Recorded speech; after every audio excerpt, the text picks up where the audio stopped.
ვხედავთ ხელოვნების უნივერსიტეტის სტუდენტებს, ძირითადად ისინი აქ შეკრებილი მოხალხეების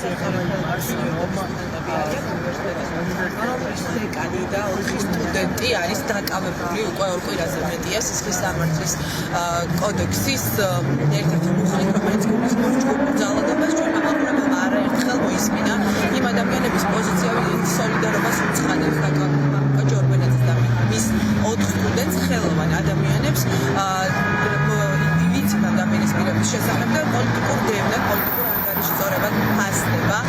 მათი დაკავება ეს ადამიანები ყოველდღიურად აპროტესტებენ თავიანთ უნივერსიტეტში თუ ქუჩაში იმ პროცესებს, რაც მიმდინარეობს და თავარი საპროტესტო ბუნებრივია არის მათი მეგობრების და დეკანის დაკავება უკანონოდ და თავისუფლების აღკვეთა. ანა, თქვენ რომ გითხრათ, თქვენი მეგობრები და თქვენი დეკანი უკვე დაკავებულები არიან 2 კვირაზე მეტია და თქვენ ამ ეთერში იყავით რედაქცია.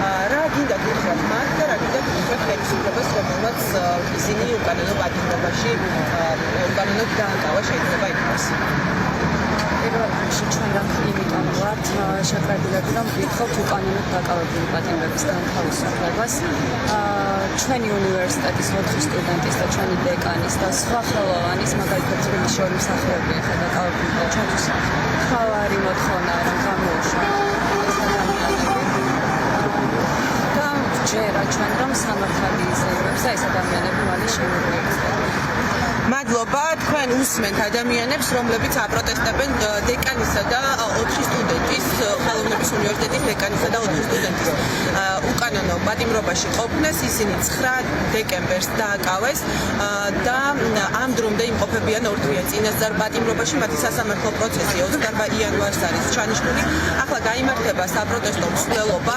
ისინი ეს ადამიანები გადაინაცვლებენ ხელოვნების უნივერსიტეტთან და საღამოს 7 საათზე ტრადიციულად გაიმართება საკონსტიტუციო სასამართლოსთან აქცია, რომელზეც ბათუმელები ითხოვენ ქვეყნის ევროპულ გზაზე დაბრუნებას. მადლობა, თამარ თედიაშვილი საუბრობდა ბათუმიდან პირდაპირ ეთერში.